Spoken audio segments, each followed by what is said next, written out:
Hey everyone, I'm Jenny Lynn Wire, award-winning author of Steamy Small Town and Spicy Dark Romance, and your host for this episode of Here for the Romance. I'm so excited to welcome author R.G. Angel to the author chat today. R.G. Angel is an international bestselling author known for her intense love stories set against dark, power-driven backdrops. Beyond writing, she wears many hats: a trained lawyer, a coffee addict, and a devoted cheese aficionado. RG's books bring together morally complex characters, high stakes drama, and deeply emotional journeys, all while celebrating diversity and representation. She is passionate about featuring characters from all walks of life, including those with disabilities and neurodivergence. When she is not lost in the worlds of her stories, you'll find her embracing indoor coziness and reigning yet beautiful Britain, reading, indulging in TV series, or wrangling her crazy puppies, one you probably just saw recently. RJ, thank you so much for joining me today. Thank you for inviting me. So, for readers who are not familiar with your books, would you like to Mhm. introduce yourself and what types of genres you like to write? Right. So I've been writing since I was a child, but I started to publish early 2020. That seems to be the year because I started in Yeah, 2020 and MJ Marino started in 2020, and so we need to have like a little reunion with each other. probably. So I um I, I I like to write about everything, to be honest. So, but my most popular books, the one I wrote the most, is dark. I mean, I say dark, it's misleading. It's mafia romance. But when I say dark, it is a bit misleading because I would say more light dark, or some people describe it as dark adjacent, which makes me laugh because it is not really dark romance. So if you get into my books, the world is dark. So because of course there is mafia, so there is murder, blood, and everything. However, the relationships are not dark. Okay, good distinction. So I would say it's more if you want to tip your toes into dark romance, because I love actually dark romance. I love to read them. So that's why I make a very good distinction about what I like to read and what I write. Very different. Um, so so yeah, if you want to have a little, try a dark romance, darkish, you can try mine. I think they are safe enough. But I also write rom-coms. I also write college. I actually wrote a paranormal romance recently. I really like to explore everything. It's what interests me the most is the relationship between the characters. The world itself is not that crucial. So you like to focus more on the characters and not the worlds. Yes, I like the angst. I like to see them how they fit. I like the chemistry. I like to see the relationship evolving. So that's what really makes me tick when I write books. So, what are the top three things you would like readers to know about you As an author or as a person? as an author? So that I love writing characters that are underrepresented, but that are part of me. So would be too maybe I wouldn't feel comfortable with writing people I don't know. So that's why I have plus size because whilst I lost quite a bit of weight, I was always plus size. So I enjoy writing plus size characters because I can relate. I also write neurodivergent because I am autistic, so it is easier for me. And I also write people with chronic illnesses because I have not one but two chronic illnesses and one autoimmune disease. So I want, because it's these disabilities that people don't see that we suffer, but we also deserve love and romance and everything in between. So I'm always trying to do that, and that's why I say romance for everybody and body in big characters because I want romance for everyone.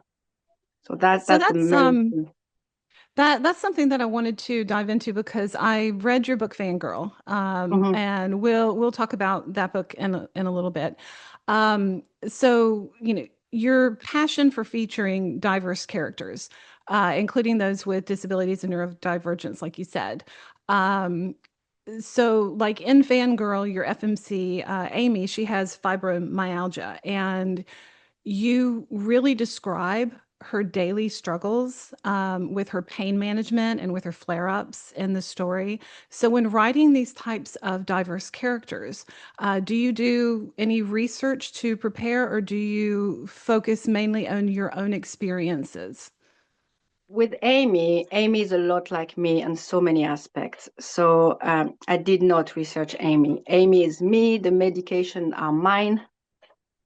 So It's like a so this is sneak peek into your life for readers who read yes. Fangirl. Yes, so some days you wake up and you were very well the day before, but then you wake up and you feel like you ran a marathon, you are in pain everywhere, you're just tired, and you still have to go with your day, and you're cranky. So yes, and also how Amy is writing fan fiction, for example. I started writing fan fiction. I was actually a very, very popular author on fan fiction. Um, I used to like, when fan fiction used to do like the top five, fanfic for this world or this world. I was top five for a couple of worlds all the time. Which worlds? Uh, Vampire Academy and Sherlock, weirdly enough. Uh, Really? So you turned Sherlock into a romance? yes. Oh, yes. I had Sherlock and, oh my God, I forgot the name now. The one that worked at the morgue. Oh, what's her name? It was a Sherlock with Benedict Cumberbatch. So yeah, Sherlock was in love with her, and then it was Mycroft, another story with Mycroft in love with her, and yeah, I did a whole Sherlock Benedict Cumberbatch. Yeah, yeah, that was, and I did Vampire Academy. I was a big fan. As you can see, I have a lot of books.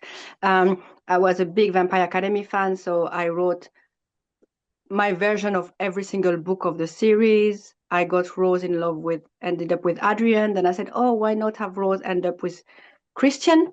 So I wrote all of that. Yes, I very prolific fan fiction writer before starting my own books. Because I was going to ask that. I'm going to ask about fan fiction in a minute because that's one of you write the Amy talks about it, and Yes, the story talks about it a lot, and that's how she and the MMC, who's Jake and Eli, that's how they connect at first. Um, so how going back to representation, how important is it in romance for romance authors to have that diverse representation in their stories? Because it seems to be a hot topic of conversation, particularly within the past couple of years, how hmm, authors need to strive to be more inclusive of everything, medical yes. people, places, things like that. So how important is that to you to have that in your stories? Well, it's actually crucial.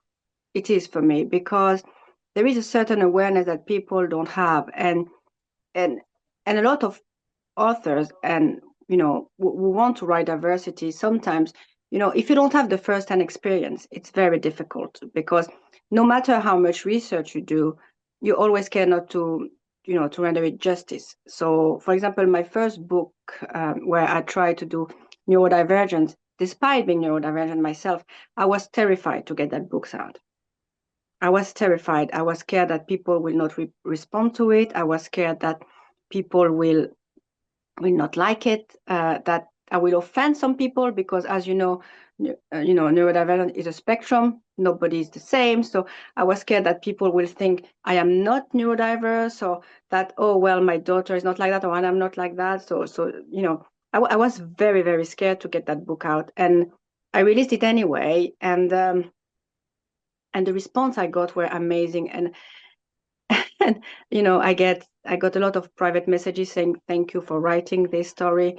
um, it helped me because my daughter has autism, and it somehow warmed me to know that she can find love. And this is the kind of thing, just for that it was worth it. Or when I wrote disability in some of my mafia book, I got some people sending me messaging, thank you, I feel seen. That was enough. That's enough for me. Yeah, Because it's there were a time when I didn't write book and I was reading them and it was always the same, always the same. They were the chubby girl was always the funny fat friend. She was not never the heroine. And when sometimes some people were trying, they were very stereotypical. For example, spending their whole time in their head thinking they're fat, which we don't do. We don't spend 17 hours of our days thinking we're fat. That's not. So they were part of me that were lacking in books. And I was thinking that if it's lacking for me, it has to be lacking for other people. And that's why it was very important for me. But I didn't want to diverge too much of what I already know. So, for example, I have a lot of friends who are from diverse backgrounds, but I wouldn't want to write on their behalf. I don't have the knowledge of what they struggle with every day. So I wouldn't even dare. So I have diverse character as side character. I did write a MM romance because my best friend is gay and he's been my best friend for over 15 years, and his relationship. But when I wrote the book, I made him read it first, just to make sure that. Well, of course, again, there is variety of way to see MM romance, but I had the person to help me with that, and that's why I attempted it. But I just yeah, I just think about me 15 years ago when I was picking up romance book, and there were always this perfect woman yeah, and just wishing that and there was someone who a you bit could more like connect me. with, a Yes, character. yes. Do you use sensitivity train readers at all? Because I know a lot of authors do that to make sure that when they include things that they don't have personal knowledge about, they want to make sure that they're hitting the right points and not offending anyone. I did that for one of my book, which is 80s game. So my MMC is partially Arabic. Is mixed, and I just wanted to make sure that I got the culture right. So again, I have quite a few friends that live in the Middle East. Mhm. Um, that I gave them the book just to make sure. Again, but I was not going into religion or anything like that. But I was more about some of the cultural differences that you may Yeah, have. And to get that in there. exactly. So I have a fantastic friend who live in Saudi, and she read my book, and and I have other friends from the Middle East, from Tunisia, Turkey as well, from North Africa, that read and ensured that I was as truthful and as respectful as I could. Yeah, I've done that as well. One of my really good friends is she's from Portugal, Mm-hmm. and one of my male characters is Portuguese, and so I was like peppering her with questions. It's like, how would they say this, and would they do this, and is this appropriate to put in there? So yeah, for authors like debut authors or authors who want to include more diversity in their books, I would highly suggest that they do seek out sensitivity readers to make Yes. sure that, everything is okay to put out in the book. And also not to get offended when they get sometimes comments, because I know some people did hire sensitivity readers and didn't like the comments. And so sometimes you have to be open to criticism. That's the thing as well. And I it's think not that's kind of an easy. author's job. I mean, if you can't take constructive criticism, you're in the wrong job. Exactly. It's Yes. So, but again, I'm always trying. For example, my mafia, it's Italian mafia. Why? Because I'm half Italian. My father is Italian. My mom is French. So I always try to stick with things I know. Of course, I don't know the mafia. My father is not a, a mafiosi. God no. But like well, the it is Italian fiction. culture, So. Yes, obviously, but like the culture of like the big family meal, the mama, the familia, and all of this. This is a very cultural thing that I've been exposed since I was a very young girl. So I'm always trying to keep a part of what I know in my stories. Well, let's talk about one story in particular, which is Fangirl, and that's one of your more recent releases. I Yes, did, and I had the pleasure of reading it. Thank you. thank you. Um, so, Fangirl is a swoony emotional love story where the main characters, Jake and Amy, they meet each other on an online chat forum, a fanfic. Well, actually, no, it wasn't fanfic. It was his His site, website. Yes. but it was regarding fanfic. Yeah. Meeting people online is something that happens a lot in today's dating world of meet cutes. So, how different did it make the story for you to write where the main characters interact virtually at the beginning of their relationship, versus when you write characters that meet face to face for the first time and then develop a relationship? Well, that was a challenge for the first few chapters because I was worried that we wouldn't get the chemistry because of online. Yeah. And my problem here, I had because I always use 3 to 4 betas, as I write, and I had actually completely different opinions, and I was a bit because a couple of people that were like me, so more of the reading bookworm people, completely got the chemistry from the start. The two other people who were not the fan fiction type of people like I am didn't get the chemistry. That's Yes. interesting. So I was a bit worried and I said, am I going too niche? And actually, this book, initially, I wanted to get it traditionally published. So I sent it to my agent, and my agent did. My agent is fantastic. She's she's amazing, but she didn't really click with the story either. And Ah, okay. yes, and I just thought I needed to get that story out because I said and again, this book was probably more vanity publishing than anything else because I just love the world of fan fiction and again, because I'm such a big I live in some world. Like I remember when the time of Vampire Academy, was getting out. I was waiting for the next book, like my next breath. And that's how I met actually friends online where we were discussing theories and fighting on theories. And it was such a fantastic community we created then that I wanted that out, but I know it was very, very niche. And that's It's, why for me, this is, I don't know yeah, fan fiction, so yeah, so it was interesting for me to delve into that world. and the chemistry again, I made a lot of friends online. I didn't build romantic relationship there, but in fan fiction I made some friends that now 10 years later, 15 years later, we are still friends, and I built them because they started to read my fan fiction, or we were just and that's why I wanted that book out. Again, the chemistry, I could feel it because I had this chemistry on a friendly level with a lot of people, and we became very close without ever meeting. And it was the time before we even had the capacity to do, like, the video chats, so we knew each other without seeing each other. And that's why I thought it was going to work with Jake and Amy, and most people like that. I know you shouldn't go on Goodreads. Goodreads are not for writer, no. But I did look at the reviews, and most people responded very well to the chemistry. So I'm pleased that it came out right. Again, I was a bit nervous because two very different opinion. Usually, people sort of agree in my books some level. Here was two very different opinions.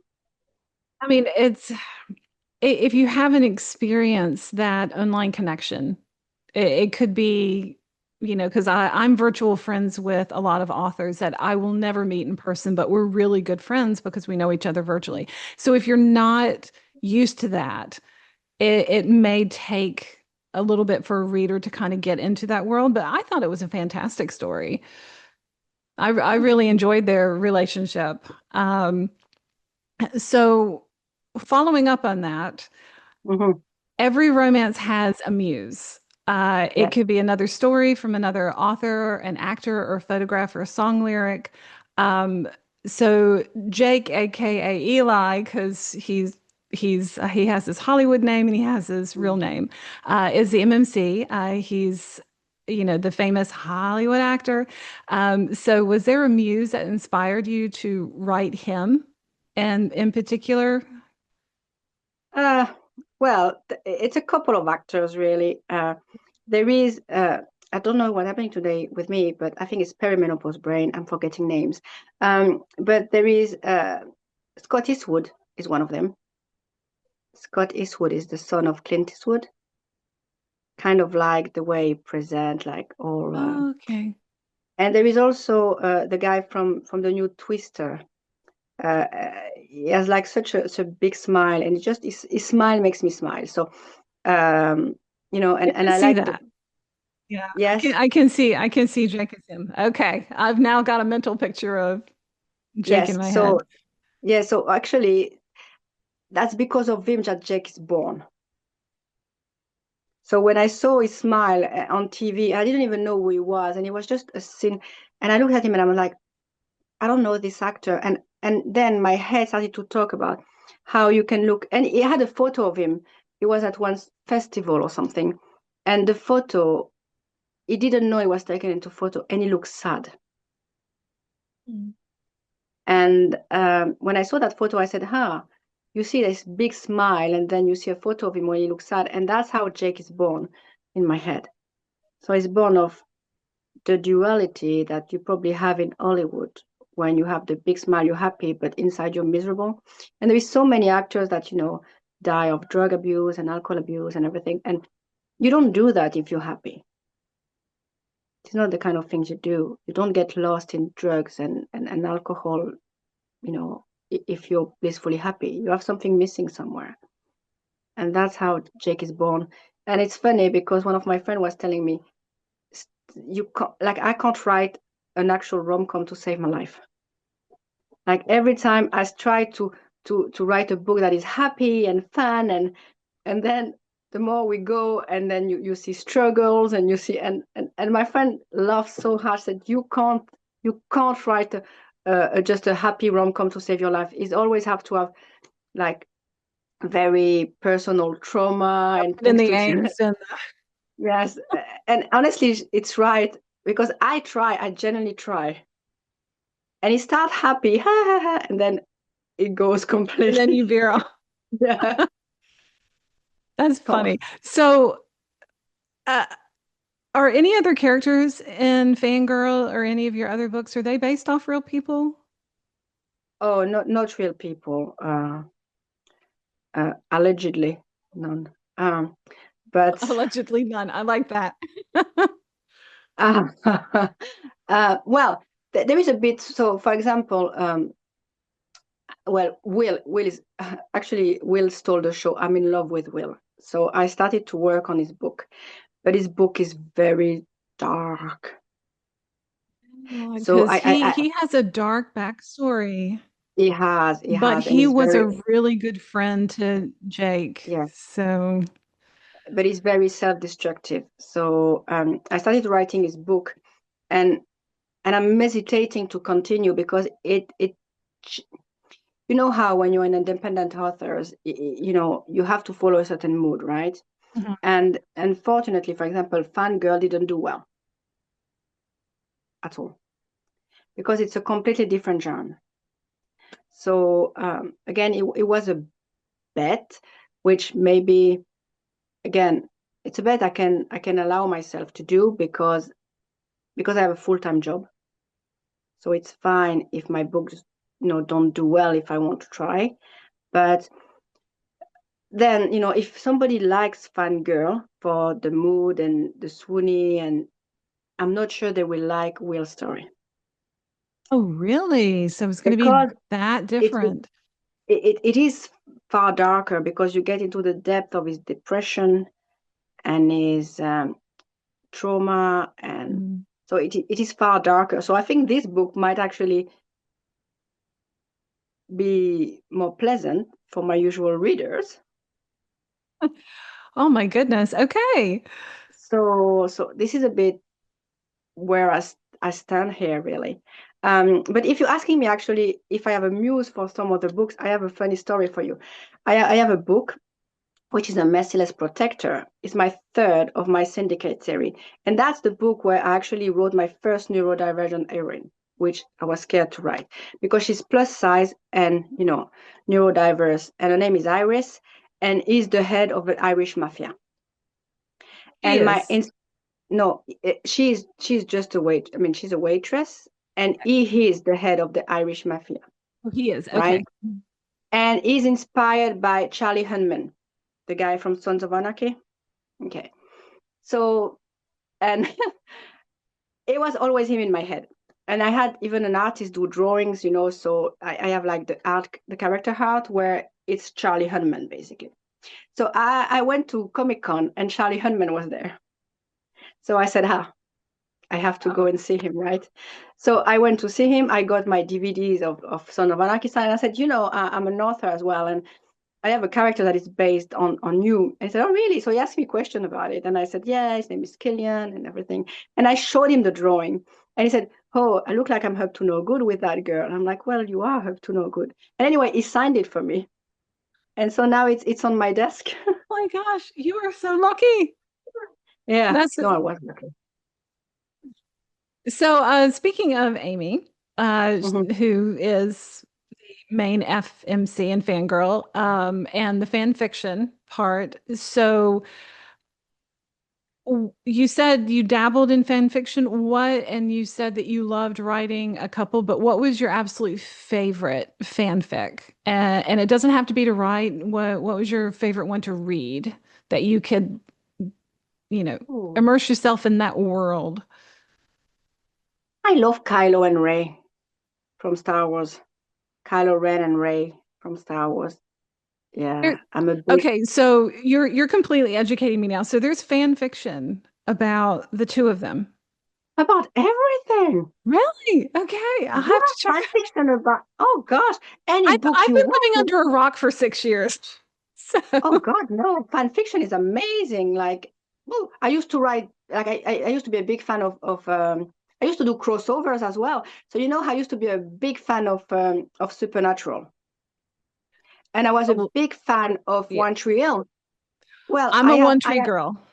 yeah, well, I had romance with Haley from One Tree Hill and Dean from Supernatural. That happened. No, no, Yeah, you can't do that. Haley and Nathan. Haley and Nathan forever. You can't do that to me. I did it and it was fine. So, oh no, you have fan fiction, everything you want. I actually wrote a few fan fiction, One Tree Hill fan fictions.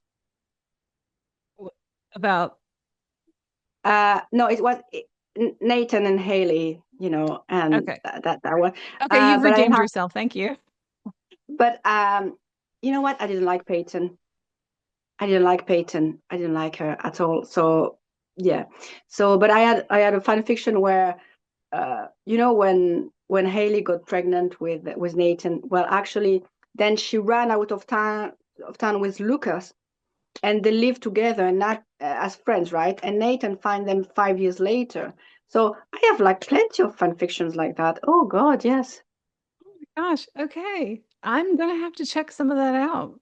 Yeah, you can go on AO3 and you can look honestly, if you can think it's there. I'm not joking. If you can find anything, the fan fiction will be there.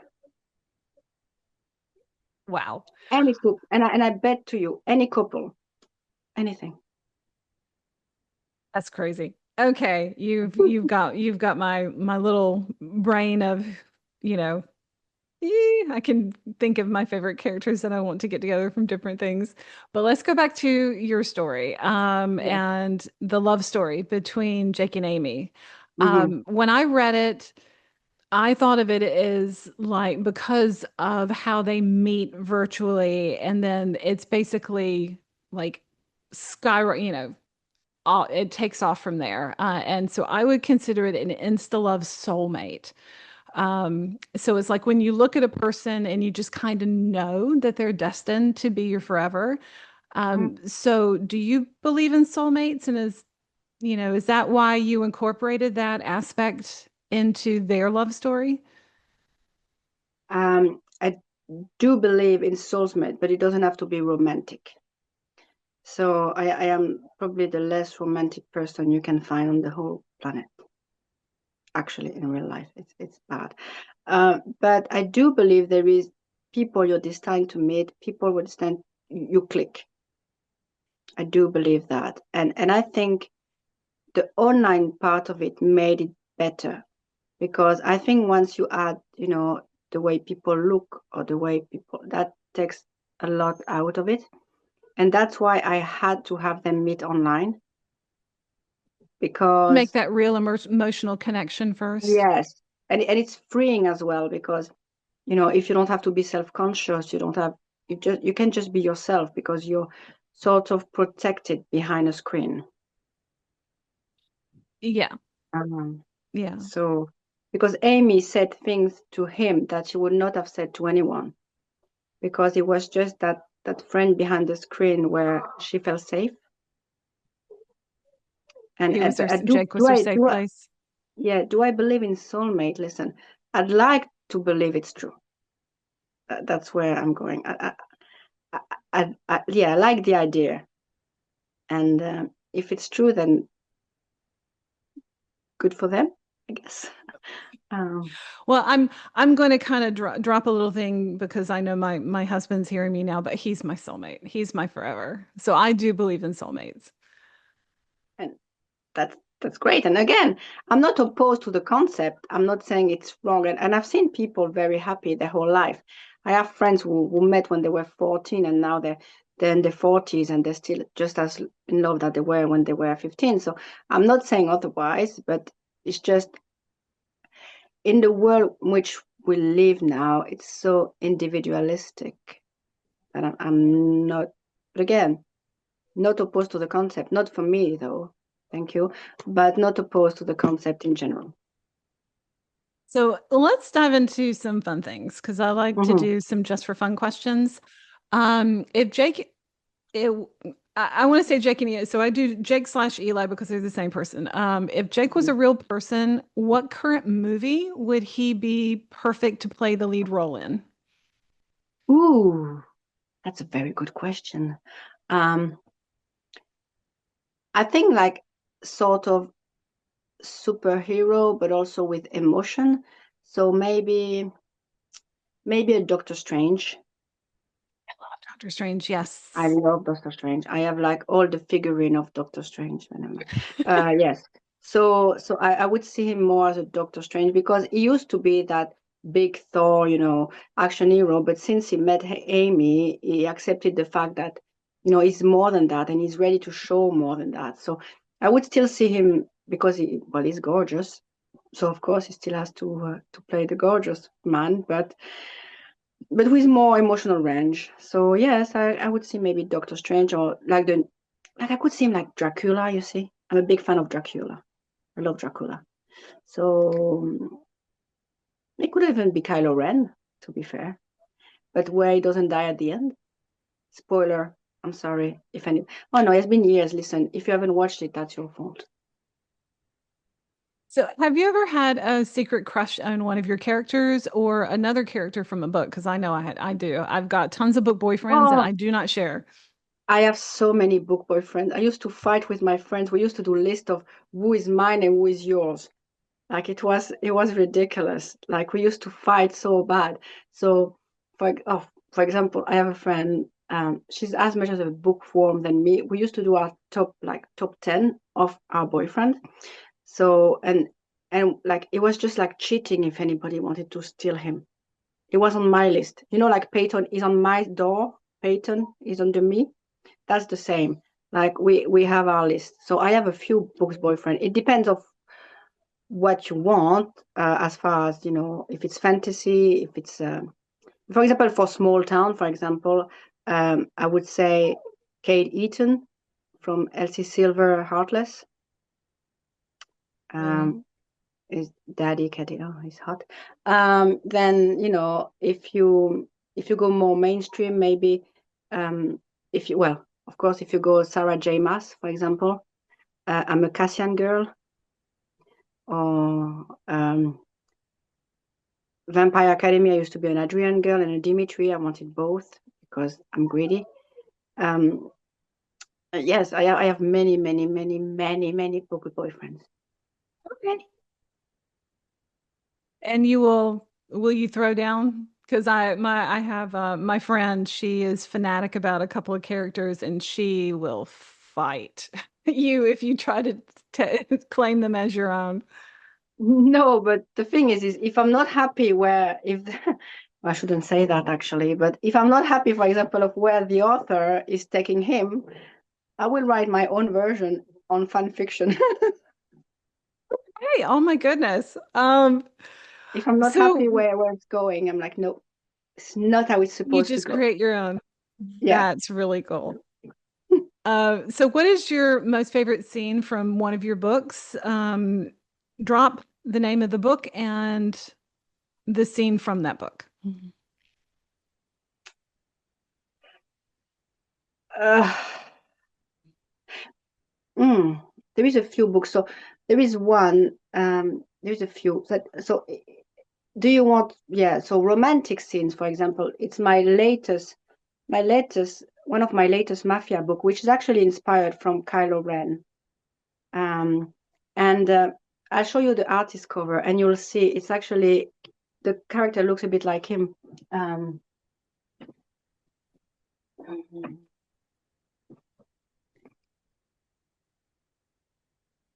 don't know if you can see. Oh, he does. Okay. So this is one of my favorite because he's a virgin MMC, and That's a he which microtrope that's very popular. and he's the head of the mafia, and yet he's still, so it's one of my favorite book because he opens up to her and is very romantic. And I can't spoil it so much, but there is something that happens that makes him show his feelings, and because he's somebody who is so unfeeling, it is one of my favorite scenes. There is also one in my Mafia's book, which is a Heartless Savior, which is the second of the syndicate. The hero is a single dad, and his son has cerebral palsy, so he has a disability. And there is a scene when I wrote that scene, I cried writing it. Is when his son thinks he's ashamed of him because he keeps him hidden. When he actually doing that because he's fearful for him in his life. So his son tells him that he's sorry not to be the son he would have liked, Oh. which is not the case. So he starts to cry, the son starts to cry, and I was crying writing that scene. So, and Been there with you. Yeah, I yeah, do the same with some of my scenes I'm too. actually So I'm actually writing a book right now, and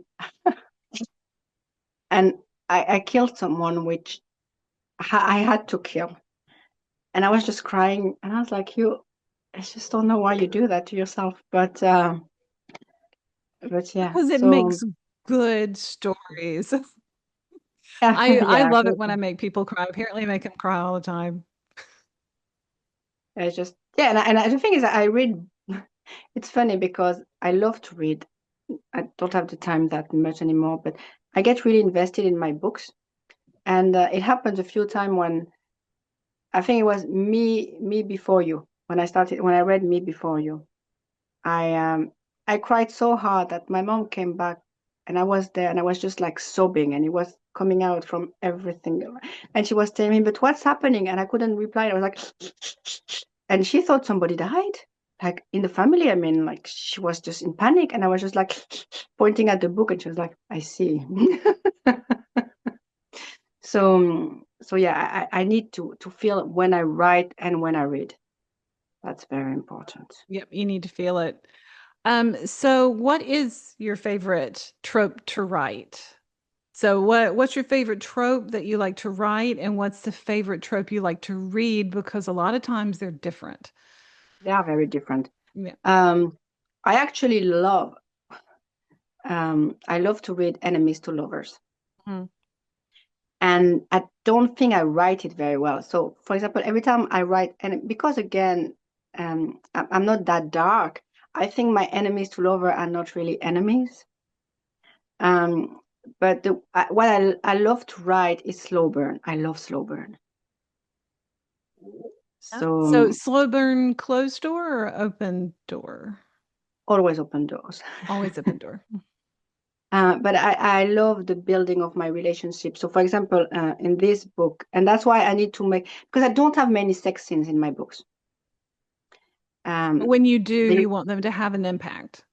yes. But again, most of my reader have to wait 50% and more to get to the sex scene. So I want to make it good for them because, I don't consider that slow burn. 50% into the book, I don't consider that slow burn at all. Because unless you're writing an insta love story, yes. you need to have, that build the relationship build unless you want it to be erotica, in my opinion. No, I do get that, but I mean, most of the time, at first, I didn't say I was slow burn when when I wrote my books, the first few books, but because sex doesn't, when I say 50%, it's more around 60% and over that sex happens usually, except for Ruthless Warrior, which I think it was at 50%. But most of the people, when, I read the reviews because it educates me as well on how people see my book. Um, and a lot of people said slow burn, slow burn. So I think my books are, I think that, yes, I don't know why, but maybe because but I would consider my book as being maybe not slow burn, but I still consider them a emotional first, physical after. So, for example, It's so I read interesting a, though that you've mm, gotten comments because, mine are usually at 50% yes, because I'm building that relationship first. And even yes, my dark reverse harems, hmm, uh, you know, are 50% or longer because you have to build that stuff first. And I don't think I've ever gotten any comments from readers about it. So that's really interesting to, it's so yeah. subjective It, what oh, and the also reader I love experience. reading. You were saying I love reading reverse harem. Not something I could write because I could never. Yeah, but I draw pictures.